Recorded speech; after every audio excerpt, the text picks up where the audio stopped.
Hi అండి, అందరికీ నమస్కారం. Welcome back to my channel it's my recipes. ఈరోజు రెసిపీ ప్రోటీన్స్ ఎక్కువగా ఉండే రాజ్మా దాల్ కర్రీని ఎలా తయారు చేసుకోవాలో మనం ఈ వీడియోలో చూసేద్దాం. ఇంకెందుకు ఆలస్యం, లెట్స్ గెట్ స్టార్టెడ్. ముందుగా ఒక గిన్నె తీసుకొని అందులో ఒక కప్పు దాకా రాజ్మా దాల్ని వేసుకుంటున్నానండి నేను. ఇది మనం ముందు రోజే నానపెట్టుకోవాలండి, కంపల్సరీ నైట్ అంతా ఉండాలి, అప్పుడే చక్కగా కుక్ అవుతుంది. చూసారు కదా, నెక్స్ట్ డే మార్నింగ్కి రాజ్మా దాల్ బాగా నానిపోయి ఇలా ఉంది. ఇప్పుడు కుక్కర్ తీసుకొని నేను ఆల్రెడీ 2 సార్లు వాష్ చేసి పెట్టుకున్నానండి రాజ్మా దాల్ని. డైరెక్ట్గా వాటర్తో ట్రాన్స్ఫర్ చేసుకుంటున్నాను. ఇందులో ఒక బిర్యానీ ఆకు, అలాగే 2 దాల్చిన చెక్క, 3 లవంగ, 2 యాలకులని వేసుకొని ఒక టేబుల్ స్పూన్ దాకా అల్లం వెల్లుల్లి పేస్ట్ని వేసుకుంటున్నాను. అలాగే ఇందులో 1 స్పూన్నర దాకా ఉప్పును వేసుకుంటున్నాను నేను.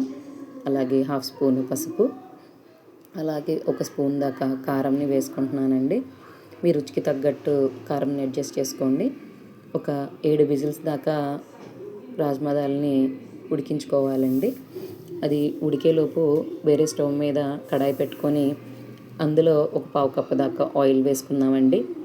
ఇందులో 2 ఉల్లిపాయలు తరుగును వేసుకొని, అలాగే 2 పచ్చిమిర్చి వేసుకొని బాగా ఉల్లిపాయలు కలర్ ట్రాన్స్ఫర్ అయ్యేదాకా కొంచెం వేయించుకోవాలండి.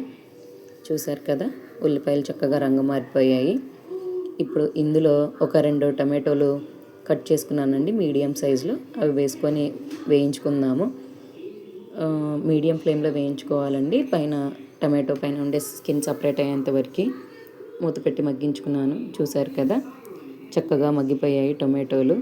ఇప్పుడు స్టవ్ ఆఫ్ చేసుకుందామండి, దాన్ని పక్కన పెట్టేసుకుందాం. ఇవి బాగా చల్లారనివ్వాలండి.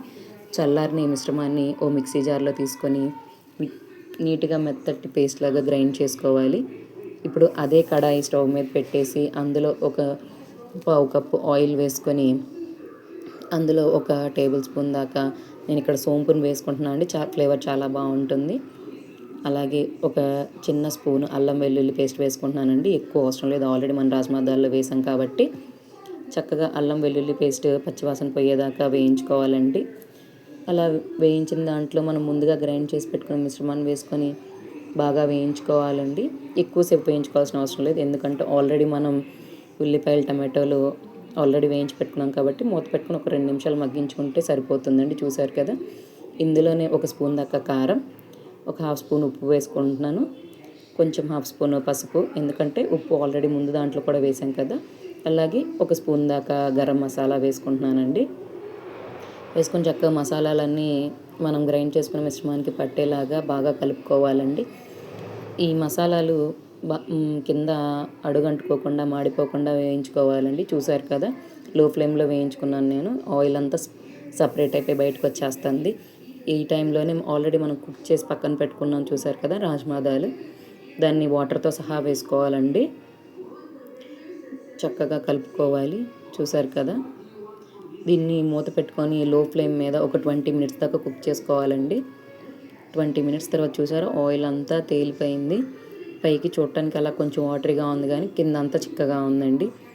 ఈ టైంలోనే కొంచెం కొత్తిమీర వేసుకొని దించేసుకోవాలండి. ఈ రాజ్మా దాల్ కర్రీ చల్లారిన తర్వాత కొంచెం టైట్ అయిపోతుంది, కాబట్టి కొంచెం లూజ్గా ఉన్నప్పుడే ఆఫ్ చేసుకోవాలి. అంతేనండి, ఇది జీరా రైస్ కాంబినేషన్తో చాలా బాగుంటుంది. జీరా రైస్ రెసిపీ ఎవరికైనా కావాలంటే మన ఛానల్లో షార్ట్ వీడియోలో అప్లోడ్ చేశాను, వెళ్ళి చూసేయండి. ఈ రెసిపీని కంపల్సరీ ట్రై చేయండి. ట్రై చేసి ఎలా ఉందో కామెంట్ చేయండి. మన ఛానల్ని సబ్స్క్రైబ్ చేసుకోవటం మాత్రం మర్చిపోకండి.